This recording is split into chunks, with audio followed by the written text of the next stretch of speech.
Good morning, everybody. I want to thank first the Education Division and the administration for allowing me to give this lecture. So you kind of know, I have kind of a skeptical approach to the medical literature. On the other side, I've done a lot of pharmaceutical studies, and we're going to talk about it again. I'm not going to talk about the logistics of getting the vaccine, which side of the street, how it's going to be run.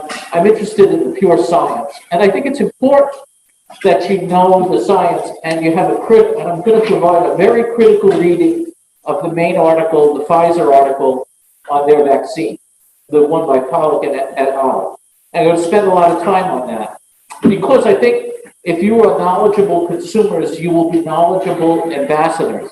We have a lot of work to do in the community of patients, in the community of nurses and doctors and PCAs to teach them about the vaccine. There's a tremendous amount of disinformation out there. And there was a whole unfortunate overlay of politics between the Trump administration, the people who run the CDC, the people who run the FDA. And there's a lot of disinformation and there are a lot of questions. So what I did was I came up with some questions of my own. You guys sent me some questions, and I'm going to spend most of the lecture answering those questions about this vaccine, the Pfizer vaccine. I'm not going to talk about the Moderna vaccine because the data hasn't been published yet in a peer-reviewed article. The Pfizer article was published in the New England Journal in my references. So let's go. No problem. No, it works. Never works on the first try. Yeah. Okay. So I have no conflicts of interest. I will tell you, I've done studies with Pfizer, and I've worked as a consultant for Pfizer and many pharmaceutical companies. And but I did not consult, and I was not a PI on this study. So the first 5 questions are kind of general questions about mRNA vaccines. Why, and I think a lot of people have this question, is why was this vaccine so quickly produced compared to traditional vaccines? How does mRNA vaccines work? Can you get COVID from this mRNA vaccine? Which vaccine is better? Which one we're going to get first? The next set of questions are going to be a deep dive on the paper that's published. Because as you know, I'm a big believer is you can only talk about in recommending the patients to the study, it has to be related to the study. It has to be related to the methodology of the study, the inclusion-exclusion criteria, what outcomes were actually tested, what were the serious adverse events. I'm not going to talk about the regular immune response, fever, arm pain, that kind of stuff. But we're going to talk about what the symptoms are if you get an immune response. The next 2 slides are questions that a lot of people had and I had, but that are not answered in the Pfizer study. But I do have, I've sat through a lot of CDC and FDA and a lot of talks by Anthony Fauci, and they've provided some answers that make sense, but are not answered in the paper. One of them are the specific individuals who should not get the vaccine. If you are COVID positive antibody, or you've had the disease, or you've had the antibody, should you get the vaccine? And then there were reports in England of 2 patients who had anaphylaxis. If you're an allergic person, should you get the vaccine? We'll talk about that. The other questions not answered by this paper or the study is can you still get infected and transmit it after you get the vaccine? And what if you miss the second dose? You know, in the Pfizer one, it's 21 days after the first dose. Moderna is 29 days. It's plus or minus 2 or 3 days in there. But if you miss the second dose, can you get the second dose from the other manufacturer? And then the last question is how long will immunity last? So let's go to the first question. So, you know, why is this virus different? Why is this vaccine different than all other vaccines? So this is an mRNA virus vaccine, and we're going to talk about it in detail in a few minutes. But mRNA vaccines are significantly different than traditional vaccines. Traditional vaccines work by finding the virus, either changing the virus enough so it doesn't cause the disease, or grinding up the virus, taking a part of it, putting it in another virus, and infecting you with that virus. That is the traditional way of making vaccines. The mRNA is, I know the genetic code of the virus I'm interested in. I take that genetic code and I make a messenger RNA that produces one of the proteins. And then I inject that mRNA into you, and you make the protein, you make the antigen. So instead of the antigen being made in large vats, which take a long time, you are the production of the antigen. You're the mRNA. So the mRNA vaccines for infections have been worked on for 20 years. This was so fast, not because this is a novel approach. They've been working on mRNA vaccines for 20 years, not only for infections like SARS, the original SARS in 2000, MERS, the Mediterranean one, and for chemotherapy for cancer for 20 years. So when COVID-19 came up and the Chinese produced the genetic code for the virus, Moderna and Pfizer and this company in Germany called BioNTech and many other companies said, oh, wait, this is the time. We're prepared to make mRNA vaccines. This is the one. And they stopped production of everything else, and they made the mRNA vaccine. Moderna turned around and made their first vaccine, which is the vaccine they're using, in 25 days after the genetic code of the SARS-CoV-2 virus was published. So this was a very quick process, but it wasn't quick because it was a new process. It was quick because the system was primed to do it. That's why it was quick. So people have been worried, was this pushed out too quickly? And it wasn't. This was well-primed, well-studied technology. The benefit of the mRNA virus compared to traditional, the mRNA, to make the mRNA vaccine, just chemistry. There's a machine that makes mRNA, it's coated in some fat and injected in you. That's how the virus works, the vaccine works. So it's very easy to produce, unlike the traditional vaccines where you have to grow the virus that you're interested in, and maybe have to grow a second virus to put pieces of that other virus in it. So you have to grow two viruses. And growing viruses, although it's fast, it's not as fast as putting it in the chemistry machine. How the mRNA virus works, a vaccine works, is the mRNA is injected in you, and we're going to talk about how it gets into you, and you make the antigen. Where in traditional vaccines, the antigen is injected into you directly, and then you have an immune response. How does mRNA vaccines work? This is how it works. If you look at the top picture, the mRNA vaccine is just mRNA, messenger RNA, some nucleic acids, right? There's some nucleic acids made by a machine, and it's surrounded by a fat droplet. The reason it has to be surrounded by a fat droplet is there's ribonucleases in your blood that would eat up the mRNA before you even got there, or what happened. I have no idea. Let's go back. So it has to be in a lipid membrane. These lipids are routine fat lipids. There's nothing special about it. Each company has a proprietary knowledge of what fat droplets, and the difference in the fat droplets probably determine the temperature. The Pfizer, it has to be at a very low -90 centigrade. Moderna can be at refrigerated temperature. So it had to do with the difference of how the fat droplet is made. The fat droplet binds to your cell membrane. The mRNA goes to a ribosome. Remember, the ribosomes like sewing machines. The mRNA is the code to make it, and it makes the Pfizer makes a subunit of the spike protein, and the Moderna makes the whole spike protein. Endoplasmic reticulum, it's packaged, it goes to the cell surface, it's expressed, you have an immune response. Both the Moderna and the Pfizer have T-cell responses and antibody responses. So they both have immunologic responses, which is very good. So the other part is this,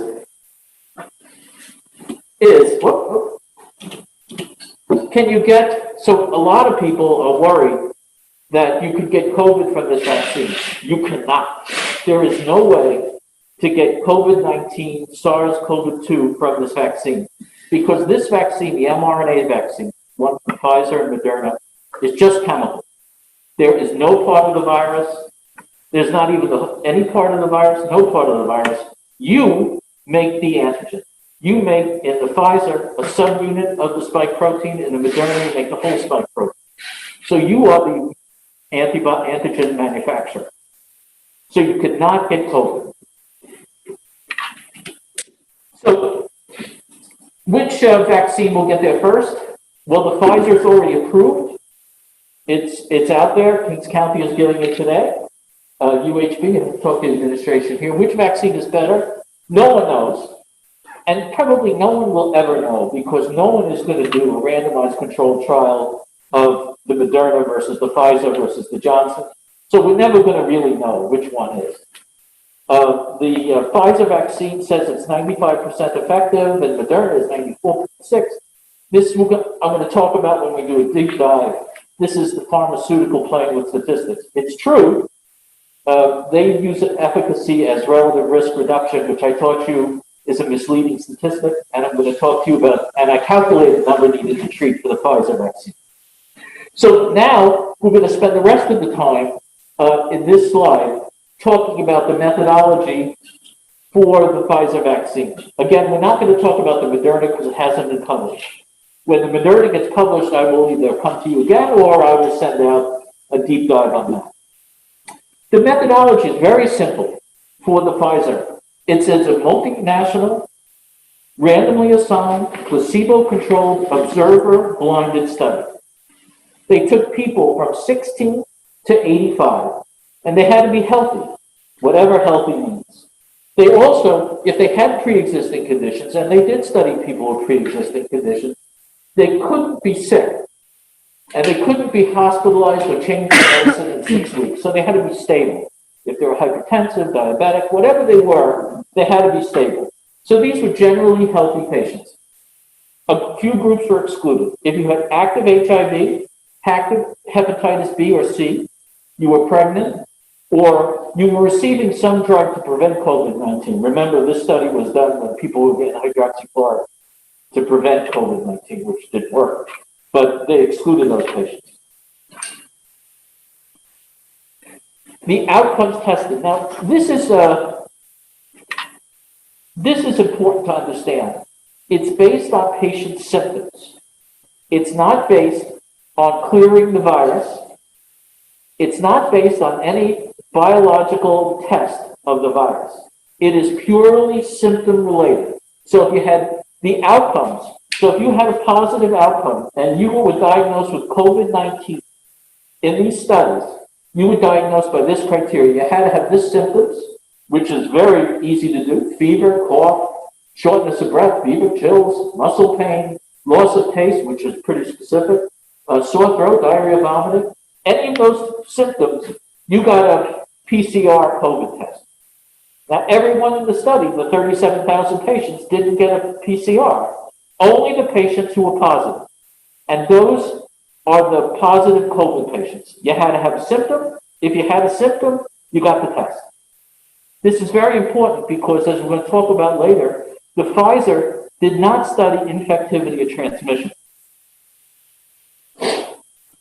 So this is the study. This is the consort diagram. And remember, we're always interested in patients who are lost to follow-up. If you look, about 750, 800 patients who lost to follow-up. About 800 patients out of 37,000 is not a big loss to follow-up, except if you think that the patients, we're going to talk about later, how many patients in the study were COVID positive? There were 8 in the intervention, in the vaccine arm, and 162 in the placebo arm. So there was only 170 patients who were COVID positive. They lost 800 patients. So I don't think it's a big problem, but it's something you should know about. That they lost a lot more patients than had the infection. Does it invalidate the study? Certainly not, because this is a very large study, 37,000 patients. And losing 800 patients is not surprising. let's see who they entered into the study. So we're always interested in the study makeup mirror what we're going to see in the general population. And there was about 9% African American. There's 13% African American in the American population. So 9% is actually, you say, well, it's not 13%, but actually for most studies, African American enrollment is 1 to 2%. So the fact that they got 9% is pretty good. Not perfect, but pretty good. Hispanic, about 27, 28%, which is complement to the American population.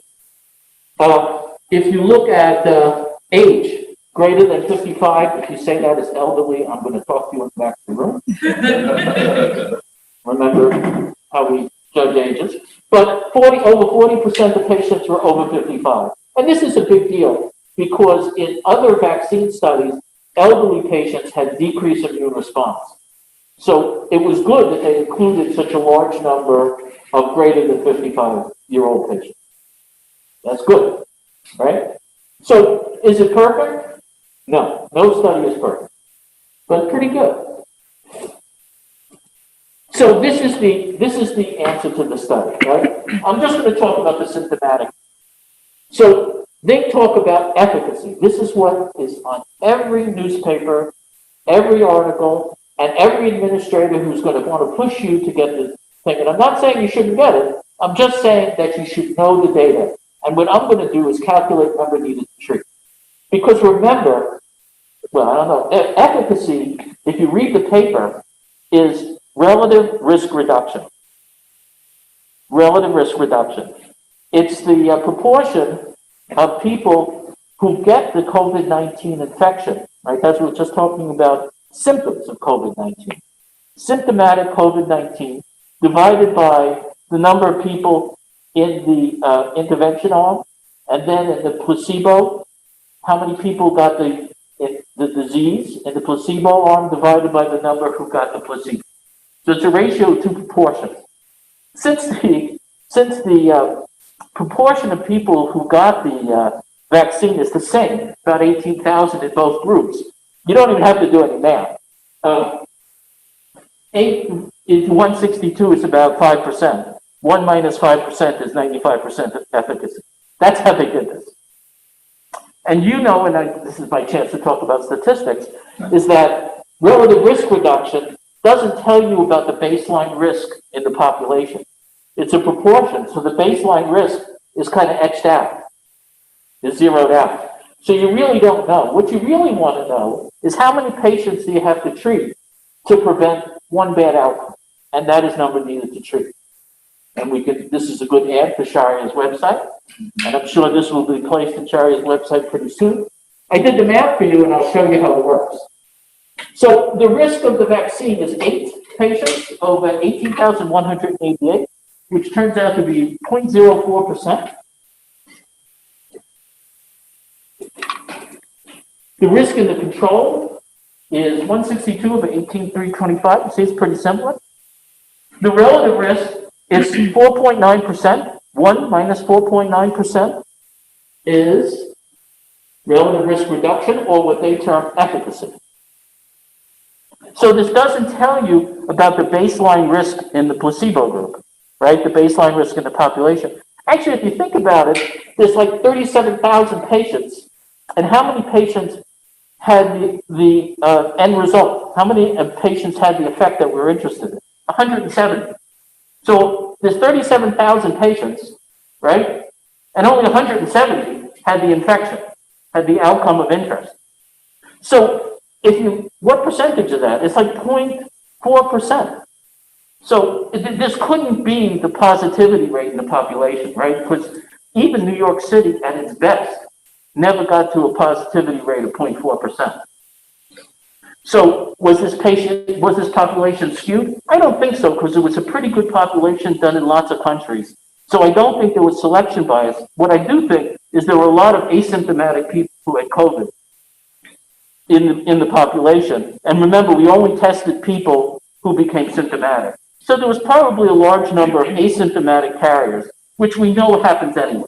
So I think the study is reasonable. I don't think there is a selection bias, but The effect is just 170 patients out of 37,000. So if you look at the number needed to treat, and it is, drum roll please, absolute risk reduction, 1 over absolute risk is 119. And you say, oh my God, that's terrible. What should it be? It shouldn't be anything. There's no magic cutoff for number needed to treat. In fact, you kind of knew that this was going to be a high number because it took 37,000 patients to generate 170 positive results. So we must have treated a lot of people who, some were asymptomatic, but the most had nothing. They may have been exposed because we're all exposed, but you have to treat, and that's how vaccine works. You have to treat large numbers of people to prevent small numbers of lethal infections. So although I'm giving you this number, and you should put it in the back of your mind, you should say, well, 119 patients I have to treat to prevent one bad infection. Well, that's okay, because the adverse effects are very small. And I'm not talking with adverse effects, the local effects when you get the shot. I'm not talking about a sore arm. I'm not talking about a fever, malaise, because these are the normal responses to immune therapy. And in fact, if you get those, you should feel good about it because you had an immune response. That's what we want. Does everyone who gets an immune response have these symptoms? No. But if you got them, you should say, well, that's good. I'm going to take some Tylenol. Maybe I'll take a day off from work. And it's okay. What I'm interested in is the serious adverse events. That's what we're going to talk about. So this is serious adverse events related to the vaccine. Serious, there were 4. There was shoulder injury due to the vaccination. There was right axillary lymphadenopathy, kind of makes sense. There was 1 episode of paroxysmal ventricular arrhythmia and 1 episode of right leg paresthesias. I don't know how that was related. But that's it. That is the serious adverse events related to the vaccine. So how many really bad? So two patients who got the vaccine died, and 4 patients died in the placebo group. But when they reviewed the charts and they talked to the PIs, there was no relation between what they had and these events. And that's the conclusion here. There were no deaths considered by the investigators related to the vaccine or placebo, and thankfully no one died of COVID. So although the number needed to treat is very high, the adverse effects are very low. And I think we all know the risks of having COVID-19. I think we're all injured our souls taking care of these patients, and I lost a good friend. So if you get it, these are the things you could expect. You'd expect some pain at the site, erythema, swelling, systemic fevers, myalgias, and headaches. This is what you should expect if you get it. And if you get these symptoms, you've had a good immune response. If you didn't get it, it doesn't mean you didn't have an immune response. So these are the questions that are not answered in the paper. So are there specific individuals who should not get the vaccine? So the study was 16 to 85. So below 16 years, not studied, no one knows. They're not going to give the vaccine to children less than 16 until more studies come out. Pregnant, lactating, immune-compromised patients. These were excluded in the study, so they can't tell you. But if you talk to Dr. Fauci, I didn't really talk to him, but I listened to many webinars, and I listened to many webinars at the CDC, not by political people, but by noted experts in the field. And they both said that the biological effects of this vaccine, this is just chemistry, right? It's just mRNA and some fat. It's not a live attenuated virus. The mRNA is rapidly degraded inside your cells and in the blood. It doesn't last forever. It lasts for like 30 days, very short period of time. It does not go into the nucleus, so it cannot affect your DNA. So there should be no biological reason, it's not a live attenuated virus, that it could hurt a developing fetus or a young baby who's lactating or have any effect on immunocompromised patients. Both Fauci and the experts in the CDC say In high-risk individuals, like us, pregnancy and immunocompromised states should not affect our taking the vaccine. We should get it. But it's not studied in the paper. What else is not studied? Should you get the vaccine if you're antibody positive? And we did a study in the residents and the fellows. About half of you are at least antibody positive, and probably even more of the faculty. It's controversial. And the controversy is not getting the vaccine or not, it's a question of priorities. If you are antibody positive, you're probably immune, but no one knows, and no one knows how long. But maybe some people say that we should give the antibody negative high-risk people first, and then the other people with antibodies should wait. But there's plenty of vaccine for us. Fauci and the COVID and the CDC experts say we should probably take it. But that's the only controversy. The antibody test that we use, most common, is an enzyme on the surface of the virus. The antibody that you're going to make is to the spike protein. So it's a different antibody. But having two antibodies, they don't interact with each other. There's no reason to think that they would. And you probably should take it. What's next? Reports of anaphylaxis. So in this paper, there were no reports of anaphylaxis. In England, 2 patients right off the bat got anaphylaxis, right after the shot. Now, these patients both had histories of anaphylaxis, and the current recommendation is if you have anaphylaxis from vaccines, maybe you should think about not getting it. It depends on the state of New York and the individual hospitals, how they're going to handle it. But if you go to the Kings County website to get it, it asks you if you have anaphylaxis. I didn't say yes, so I don't know what would happen, but they would probably exclude you from getting the vaccine at the moment. And the fact that they put the occupational health center place where you get the vaccine is in the B building on the 9th floor, about as far as the emergency department as possible. You really don't want to get anaphylaxis waiting for an elevator on the 9th floor of the B building. So probably they're not going to give it to you. This is important. This really upset my wife when I said, that it was not studied whether you could, after you get the vaccine, could you still get infected or transmit it? And she just went crazy. She said, well, that's crazy. And I said, well, you don't know, but that's how all vaccines work. All vaccines are studied just by symptomatology. If you really wanted to do a test of infectivity and transmission, it would be kind of unethical because at time 0, how would you define the study? At time 0, you would get a whole group of people, you would test them for antibody and test them for for the PCR. If they were negative, you give them the vaccine and then expose them on purpose to the vaccine and see what's happened. And we can't do that in the United States. That's probably unethical. Now, Moderna says they have some data that does talk about infectivity and transmission. The Pfizer study did not address this. So we can't say you could still get infected and you could still transmit it. So the time of wearing masks, social distancing, and washing hands is probably not over for a long time. So the going back to normal is not going to be as quick as the newspapers and television would have us believe, because we don't know that you could get infected and transmit it, and that's what the masks are all about, and hand washing and social distancing, indoor. Let's see. So what if you missed the second dose? Can I get the second dose if I missed the Pfizer? I get the first dose from Pfizer. I missed it. Now the Moderna is out. No, you probably can't get it. It's probably not going to work. It's a different antigen. The Pfizer is to a subunit of the spike protein. The Moderna is to the whole protein. How long will immunity last? No one knows. The Pfizer study was only 2 months long. We're going to have to wait for this further data.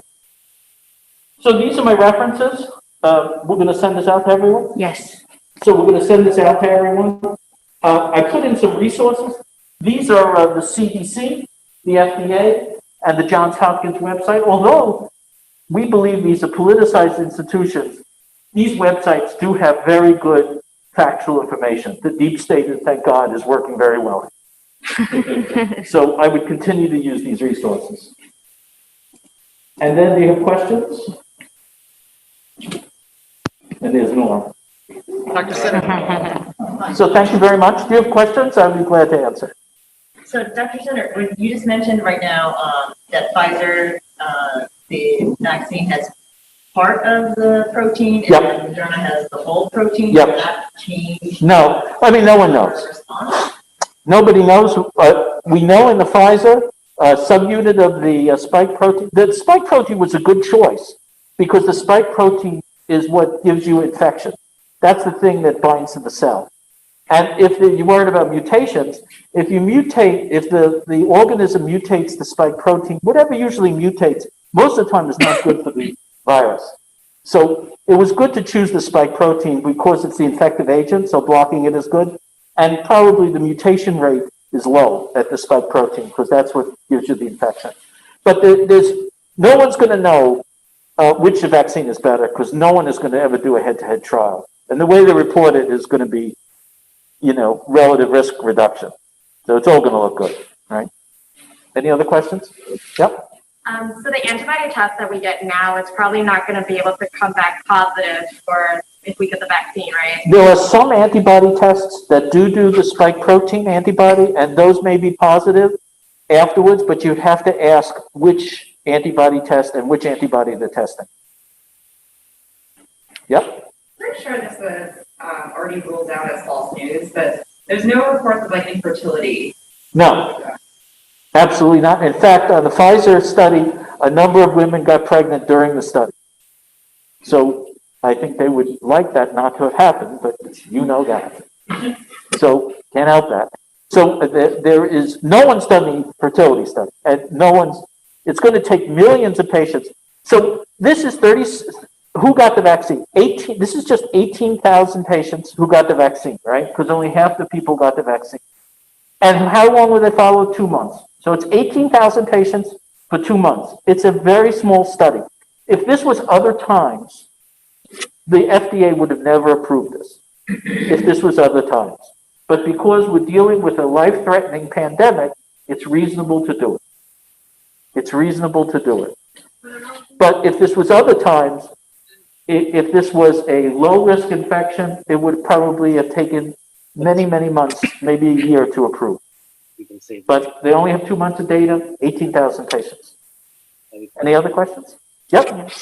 So I just want to clarify, because in the methods section, they're saying that adults 16 years of age who have had stable chronic medical Right. condition, including but not limited to HIV, hepatitis. So these are chronic infections, So not not acute. acute. Okay, and we don't know what type of viral load would constitute. No, Fauci addressed this, and the CDC people, deep state people, looked at this, and they both said that since this is a chemical, not really a biological agent, unlike other vaccines, you really don't have to worry. People with immunocompromised states may not have as robust an antibody or a cellular immune response, but they're going to have something that's better than nothing. And since COVID-19 has a high risk in these immunocompromised patients, they probably should get it too if they're highly exposed. And of course, the out is they should talk to their doctors about it, although hopefully their doctors have done a deep dive too.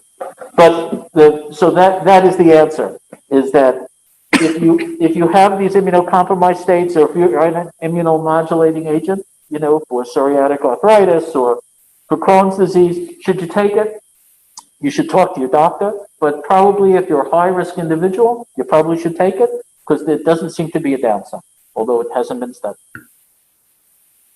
Any other questions? So no one asked me if I'm going to take it. I can ask you after you're done. No, you can ask me now. I am, as you know, not an administrator. The administrators are going to push you to take this, which is reasonable from their point of view. But should you take it? I can't tell you. But will I take it? No doubt about it, I'm taking it. At 4 o'clock today, I'm going to take it.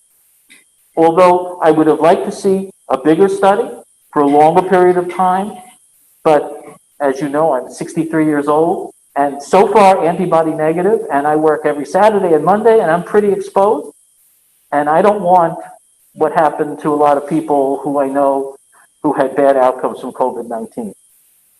So I'm going to take it. There's a few on the chat. Sure, we can, if I have time, I'll be just. Yeah, I think we're okay with that, right? Okay, great. Fine.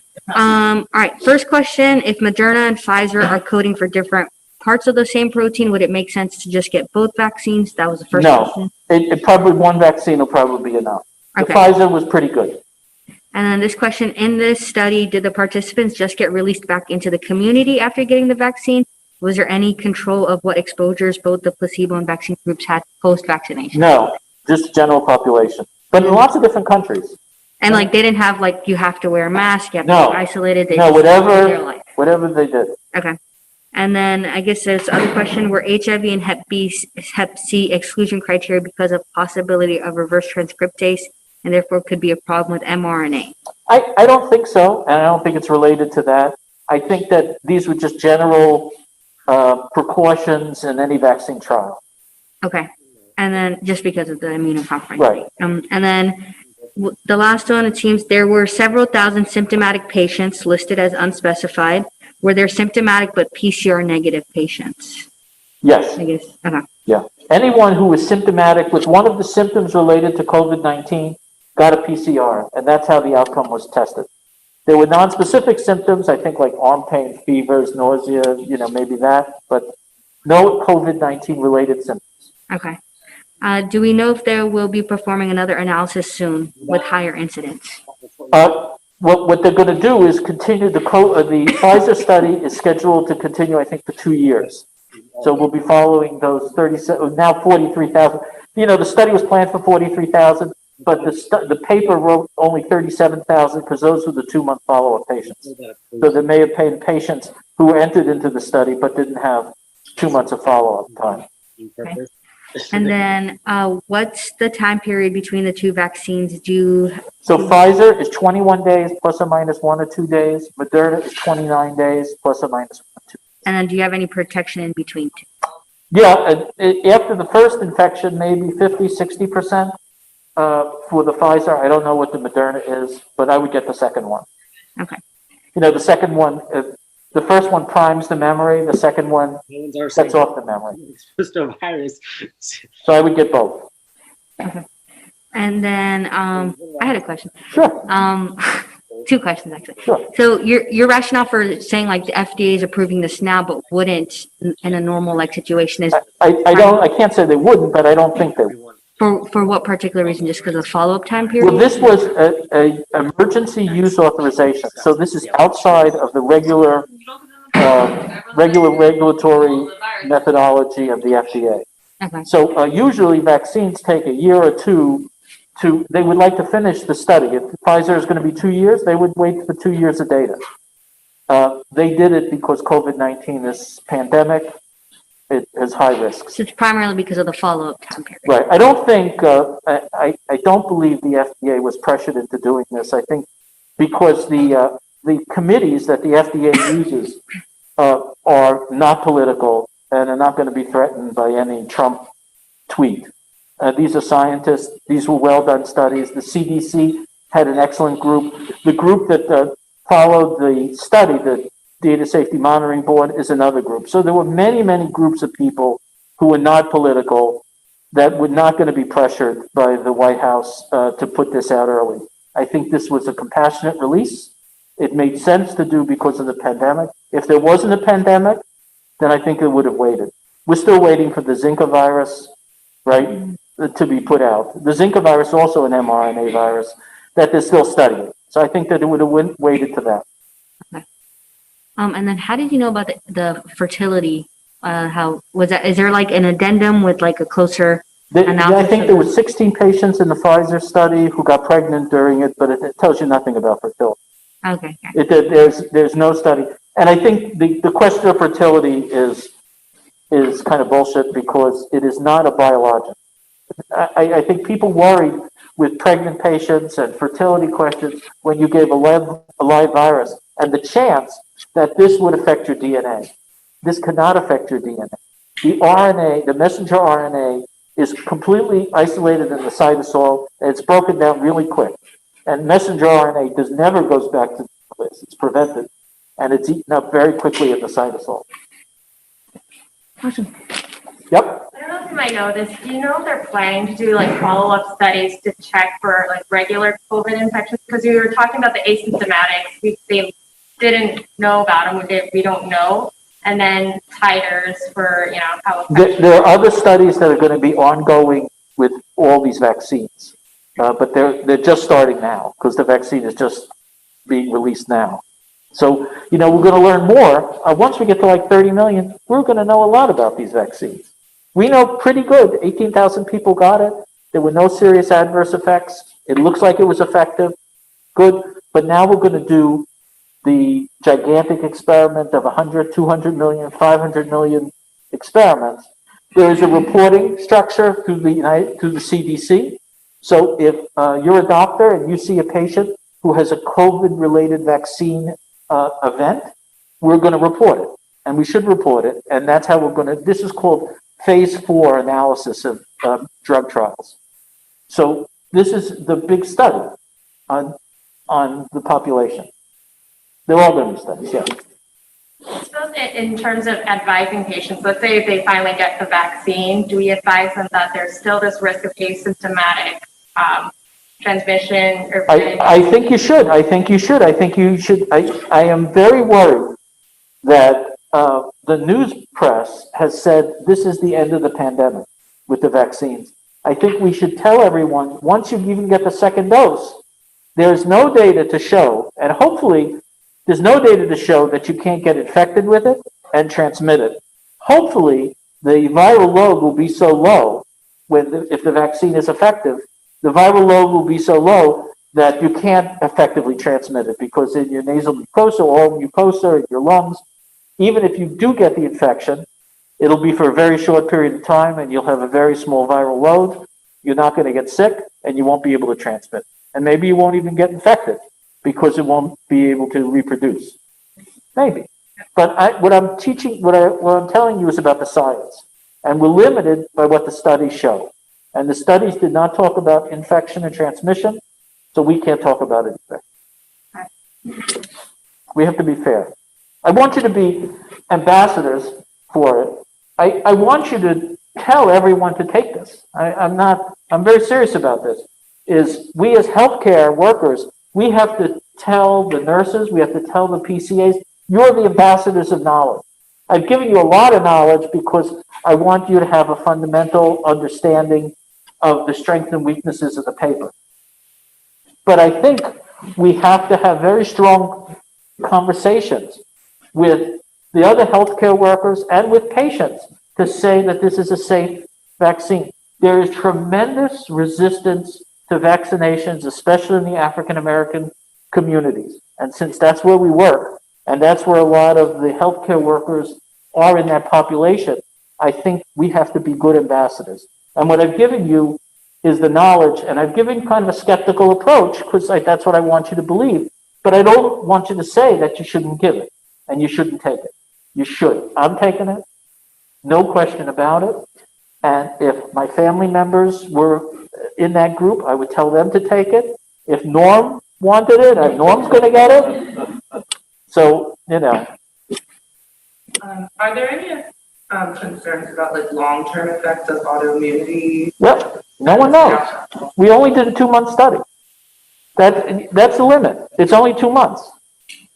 But most people in the history of vaccines, most people who have outcomes, immune responses to vaccines that are adverse events, not the arm swelling, not fevers, not a little malaise, that have serious outcomes, have it in a short period of time after the vaccine, in less than 2 months, in a few weeks. But we don't know. But we do know, and I think we've all experienced what COVID-19 can do. So we all know the risks of a COVID-19 infection. And for me, I want to really avoid that. And I'm willing to take something that's not studied as well as I'd like, but that's studied pretty well. Yep. So you had mentioned that vaccines don't protect us. Like we get the vaccine. This vaccine. This vaccine. Other vaccines do. No, but I mean, other vaccines do, but you and I had discussion about what, you had mentioned to your wife that vaccines overall don't, it's not a cure, right? Right. So when we get this for our family, and I guess I'm saying this because everybody knows, like in my house, my husband is like infection control czar, like so scared of this. Right. So I wear a mask 24/7, even at home. So what is it that, and he knows about 61% after first dose, 94%. Right. And until he gets it, what happens in the house? So I think you should continue to wear a mask and do the precautions we're doing now until we find out more information on infectivity and transmission. I don't think we should give up wearing masks. I don't think we should give up social distancing, especially in the middle of this wild pandemic that we're seeing, even in New York City, but across the country, the infectivity rate is tremendous. And the vaccine, although it does prevent severe infections, not only symptomatic infections, but severe infections, is another reason to give the vaccine to everyone. But I think for us, we are the highest risk, and that's why we're the top priority. So I think the chance of us bringing an infection home is much less with the vaccine, but it's still not zero. And I think you should still be careful. There was two last questions. I think after these two, we'll Sure. close.